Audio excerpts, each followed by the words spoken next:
Biase De Gregorio, and Biase is an associate partner at IQ Business in Johannesburg, and he leads their Agile service offering called Agility at IQ. And they provide training, consulting, and coaching in Agile. Since 2002, he's been involved in project and program management.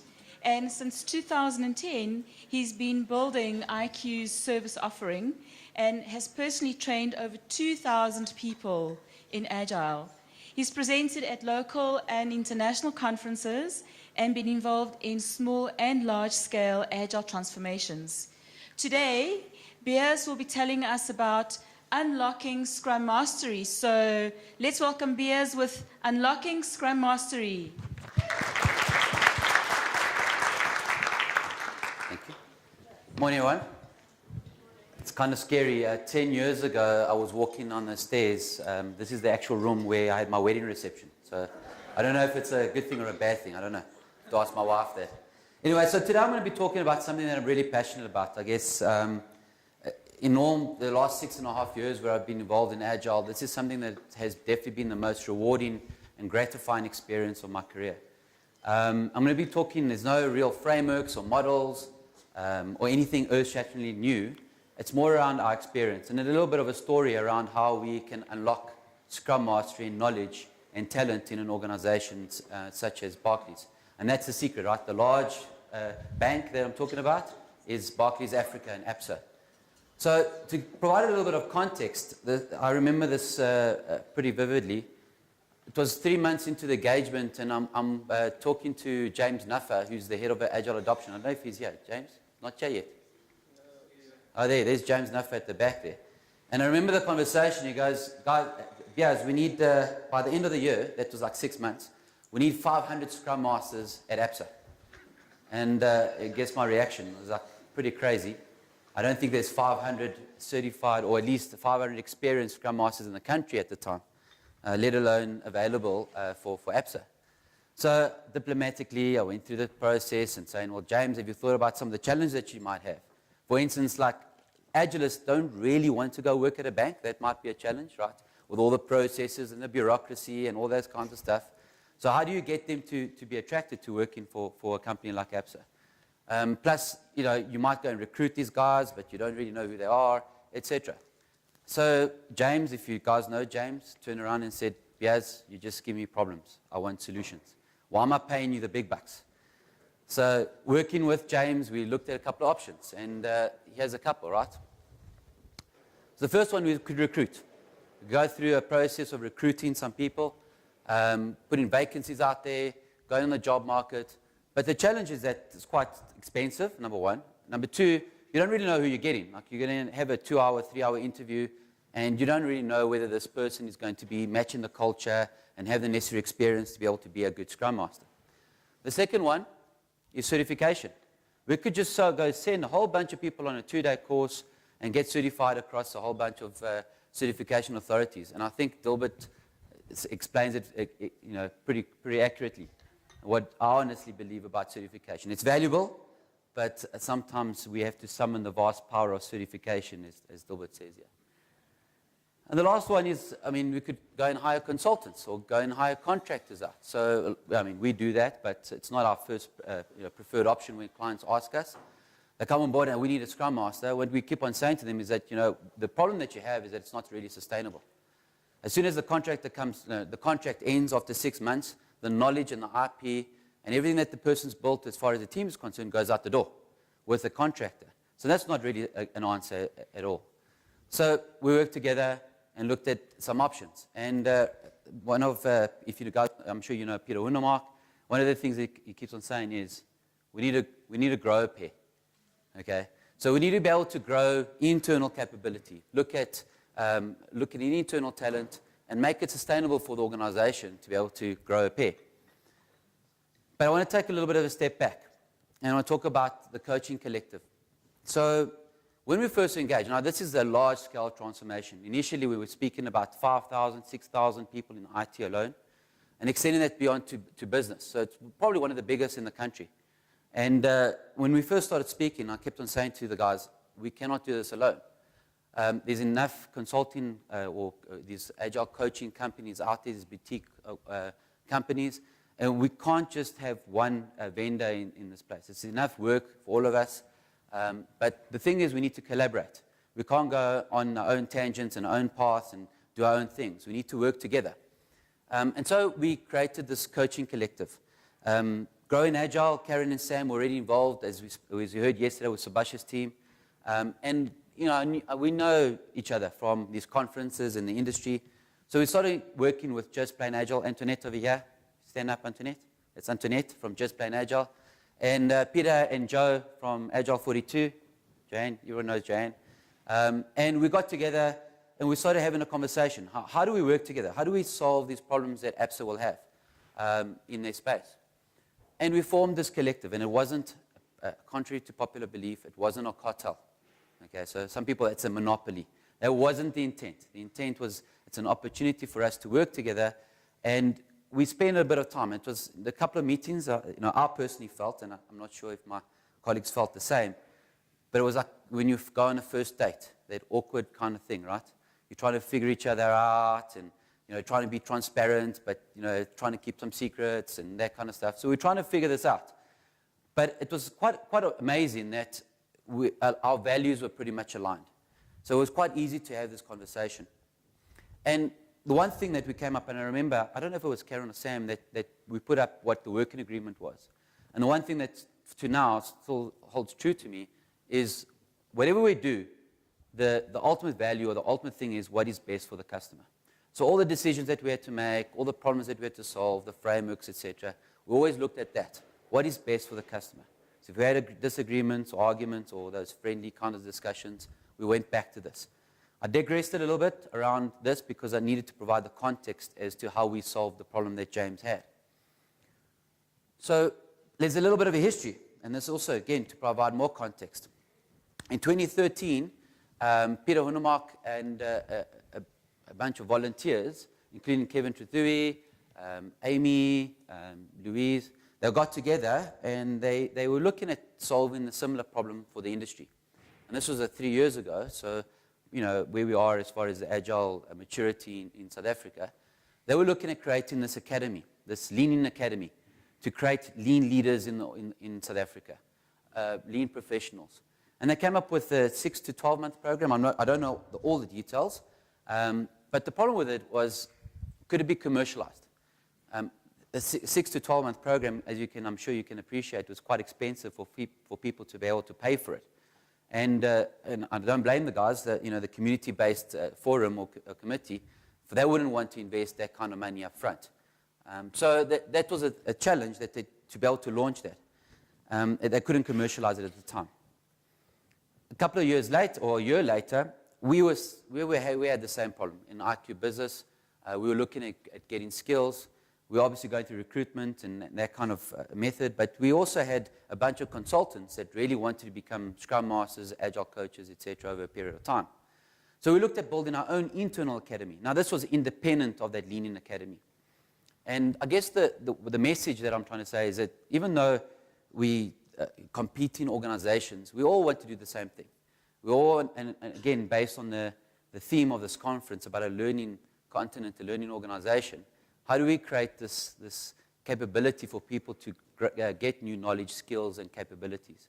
And even though Peter and the cohort over there in IQ, we were doing the same things independently, we all had the same vision: how to grow the skills in South Africa. So we came up with the ScrumMaster Academy. Going back and referring back to the collective, I know Karen and Sam were already working in APSA, and they didn't have the capacity. I don't think they wanted to fly as much, I think, at that point in time. They were sick and tired of coming. You don't want to, yeah.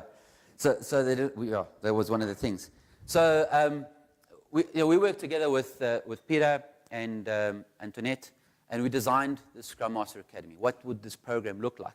And various options, and went back and forth and worked with James and his team to come up with a design. So I'm going to quickly go through the design of what we came up with, and a lot of text there, but basically we looked at running 3 iterations of training. It was a 13-week program where we had, every month we had an event or a cadence of training, 2 days of training. It covered 8 days of training in total.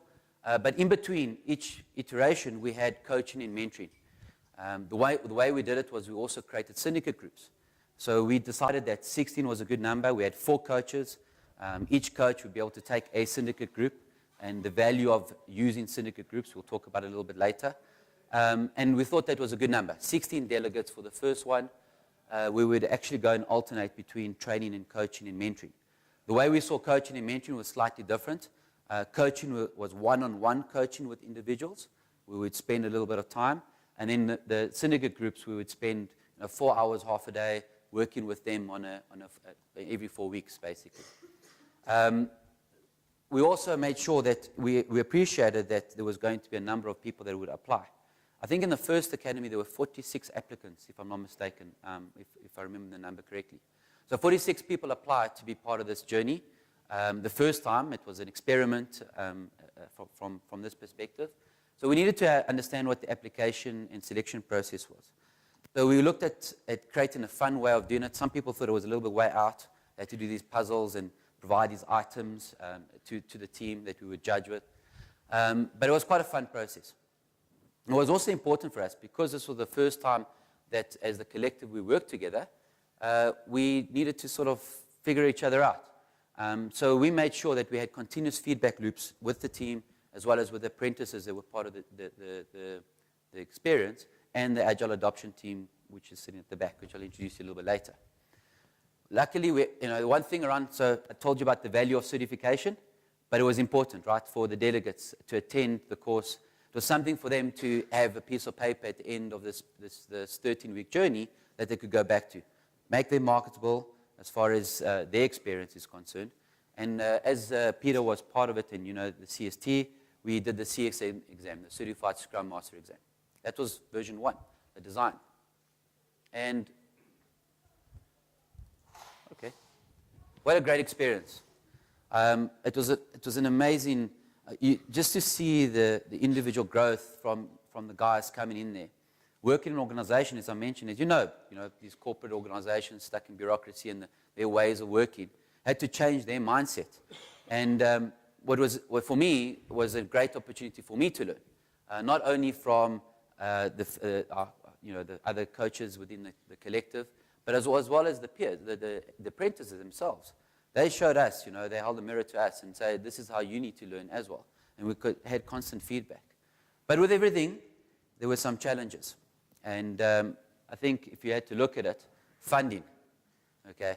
Think about this. Somebody had to go make an investment into sending somebody on a 13-week program, which is a little bit more expensive than a 2-day course and certification program. So somebody had to take that kind of thing. So initially we struggled with that. This was something that had never been done before.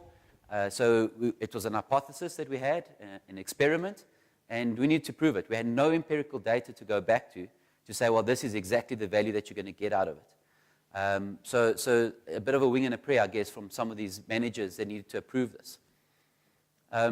We also were rushed quite at the end to try to get the applicants through. Initially, the communication wasn't that great to all the parties. So people at the end had to submit the application process, and we had strict deadlines because we had the schedule booked already in advance. But we rushed that process a little bit, and we missed a couple of people along the way. But we knew it was the first time we had to learn from it. This was kind of key. I remember we actually had the assessment here, hey, Joe? I think we had the assessment up the stairs here. It's kind of funny. What we did was, out of those 46 applicants, we shortlisted them to 22, and we took them, instead of a normal interview process, we took them upstairs for 2 days, 2 full days. We played games, exercises, and we actually, as coaches, we observed them in the way they operated with each other, how they collaborated, and from that we picked the 15 delegates that was the first one. What actually happened was, I remember the Peter's explaining what a Scrum Master does. So you expect that people would know that applying to become a Scrum Master in the ScrumMaster Academy. And one of the things they said was you need to be dedicated to be a Scrum Master. And a couple of guys were like, yeah, but I'm also a PM and I'm a BA and I don't know if I can do this dedicated thing. And unfortunately, we lost 3 or 4 people. So we learned that we need to set expectations with the people applying to be part of this journey. I think the first 2 days of training were pretty rough.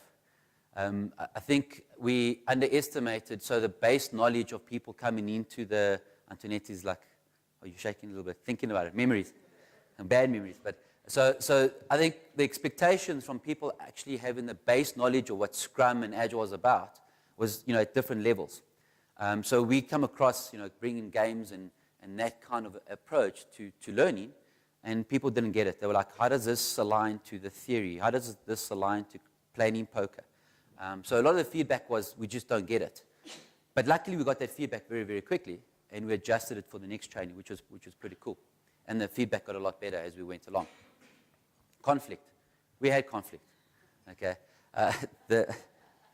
Again, it's important, and you see that Jay and Antoinette are laughing about it. There was one specific lady, and I don't want to talk about it specifically, but there was an issue, right? And it was a conflict between the apprentice and one of the coaches, and it actually became quite an issue to deal with. And it was something that we had to resolve, because what would happen if we let that fester and not deal with that situation and just ignore it? So it also taught us how to deal with that kind of conflict in that environment, to make sure that nobody was impacted by that conflict, which was kind of important. And I've spoken about that already. One of the things that we found challenging was that some of the apprentices that came on board weren't allocated to a team. So they couldn't really practice what they learned. So for them, some of them were very theoretical as we went along, but they needed to be able to learn and apply these kinds of things. So how do we deal with that?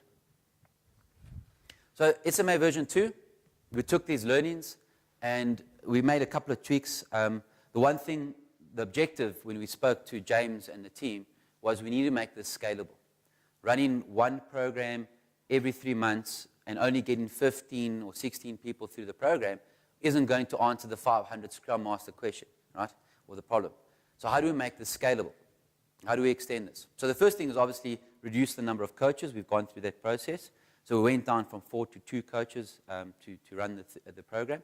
We also went down from 13 weeks to 10 weeks and only 6 days of training.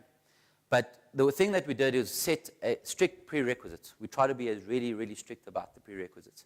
So the one thing was they needed to have some level of training before, some level of base Scrum Agile knowledge before they could come into the program.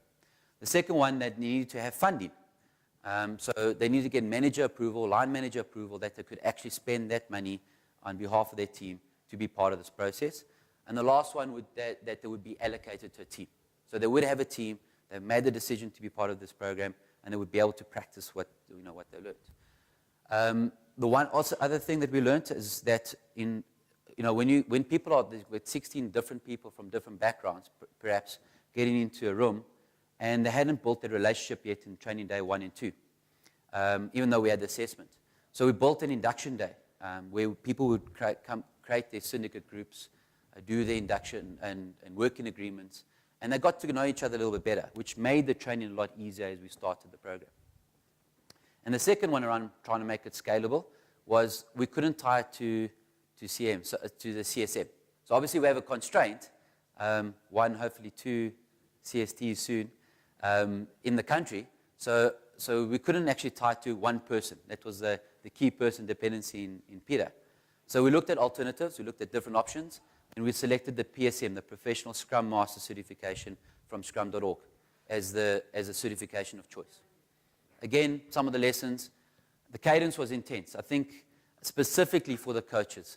Joe and I ran the second one, and it was like every week. It was, we had training, and we had coaching and mentoring, and then we had to prepare for the next one in alignment. So we pretty much didn't have a break and focus on, there wasn't a lot of slack in the system over those 10 weeks. The funny thing was the funding was still an issue. So in the we had a SharePoint site by James Erasmus over there and Joel that's sitting at the back that built this thing. And one of the prerequisites, do you have funding? And everybody ticked yes. Okay. Then we sit in the interview process with them and say, listen, the first question is, do you have funding? Yeah, we've got funding. And then we go through the criteria to select them. And we got the 16 people. And then we asked them, hey, you've been successful. Come join our program. Listen, I don't really have funding. And that was a problem, right? So even though we tried to circumvent that, we realized it was a challenge. But we're trying to fix it. We're continuously improving, you know. The one thing that we also did was the first time we kept on alternating people that we would do coaching one-on-one. And we felt that you can't really build a relationship with individuals because you had to start from scratch every time you had a coaching conversation. So we try to keep it quite strict as far as meeting a one-on-one, so we split the group between us. And we focus on building deeper relationships with the individuals. And the PSM exam was tough. Anyone done the PSM, Professional Scrum Master Certification? Only Talia and James and the guys. It's a tough exam. It's 80 questions in 60 minutes and an 85% pass mark. And the whole idea was that we would do it on the last day of the training, which caused a lot of stress and strain for the apprentices. You know, they couldn't really focus on what they were learning, and they were obviously trying to focus on the exam. And unfortunately, 50% of the people actually failed that exam. Not by much. You know, like people got 83 and 82%, but they didn't pass. Fortunately, we discussed it, and James allowed the guys to rewrite, and we funded the rewrite. And when people rewrote it, everybody that rewrote passed, which was awesome. So that was experience, right? That was the thing. So, what is that? Aha. So, what were the aha moments? Just to summarize, for me, working with showing my age, eh? Banned from the 80s, you can Google it. For me, there were 6 things that stood out. Through the interviews and through, I asked some people to answer some questions, and through the retrospectives, there's 6 things that for me stood out. The first one, it's not about the process. The apprentices came on board and they thought, hey, we're going to learn how to do backlog refinement and planning poker and how to draw burn down charts. And in fact, we spent very, very little time on that. The first 2 days were primarily focused on the practices, but the rest were actually focused on the interpersonal skills, the people side of things. The stuff around how to create high-performing teams. The topics that we focused on wasn't about how to create perfect user stories. It was how to create effective, high-performing teams. Things like conflict management, observations, coaching, listening skills, facilitation. That's what we focus on. When people we see this in our apprentices, and we saw the sort of the twinkle in the eyes as they were starting to understand that Scrum Mastery is not about the process. It's about how to create awesome teams. And they figured this out, and it was awesome to see the eyes change. The second one was the value of the syndicate groups. By the way, these are delegates. These are some of the apprentices that were part of the journey with us. This is Gene. And the syndicate groups. There were two reasons why the syndicate groups were valuable. The first one is it allowed them to create a construct of a team. Okay, so they had to go through the forming, storming, norming, performing process in that syndicate group. So even though they might not have been able to practice what they learned in their Scrum teams, if they didn't have, they had the opportunity to do that in their syndicate groups. And there was conflict, and there were issues. And the guys managed to apply those techniques and those models to that framework. The second one is the value of the network. So I don't know if you know, but like if you go through an experience with somebody over the 10 or 13-week program, you build a relationship. The idea around it was it needs to be long-lasting. Post the ScrumMaster Academy, you have people that you can go and relate to. It's been through a similar experience and you have, and you can actually share that kind of experience and learn from each other, So that was very, very valuable around the syndicate groups. Adult learning, so very, very briefly, no, we didn't have one PowerPoint slide. See, we have got PowerPoint now, but we didn't have one PowerPoint slide.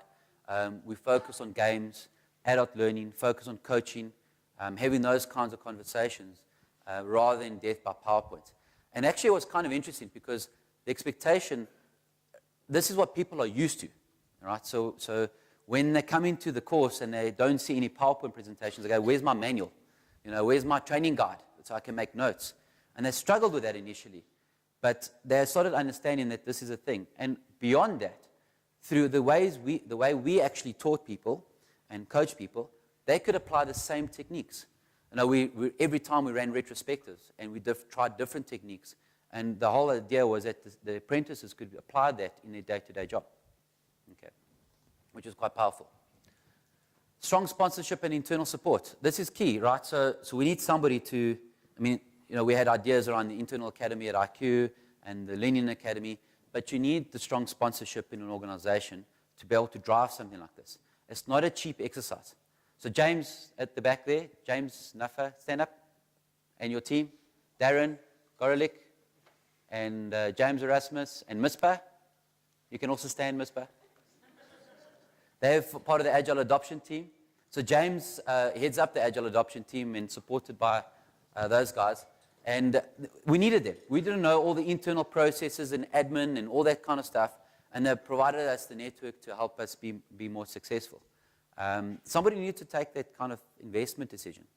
And we needed somebody to experiment. And luckily, James is that kind of guy that said, cool, let's go ahead and do it. Use of alumni. So to scale, this was kind of important. And I missed it in the first slide, in one of the previous slides.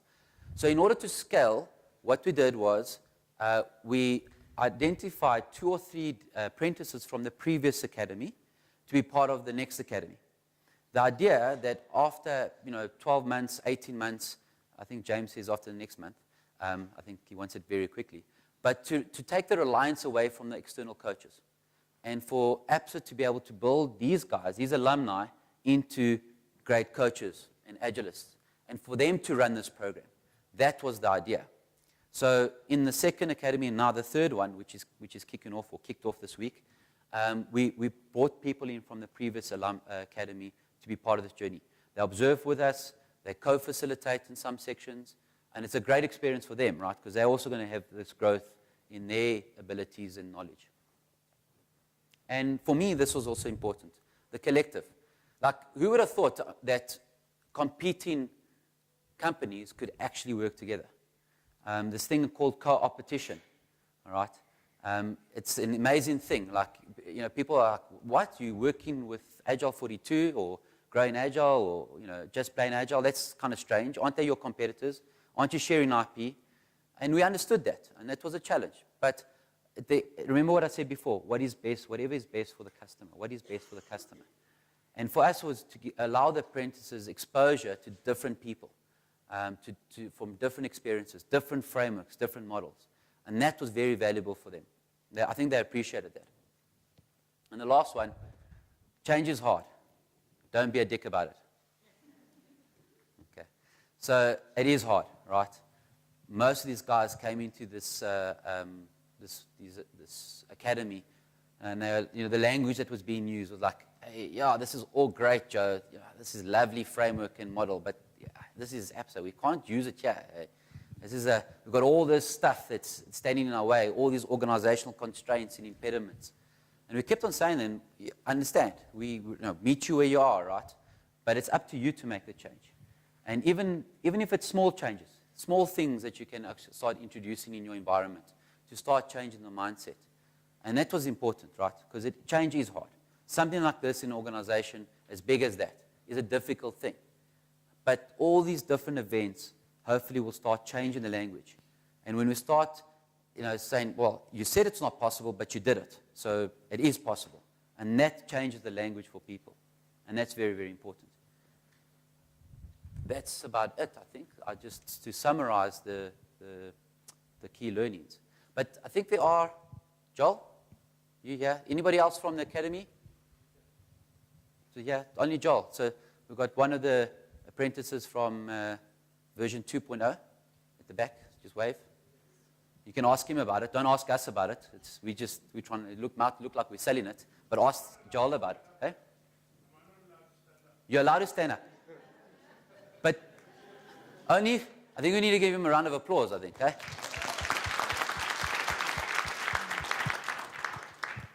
So we're busy with version 3. Took some of the learnings. Antoinette and Peter are running that. Tomorrow is the training day 1 and 2. And awesome experience. I mean, if you guys, I'll be in Darby Room, I think, afterwards. If you want to ask questions, I'm sure you can bump into Joe and Antoinette as well and ask them. That's it. Any questions? Any questions for BS at this stage? Raul?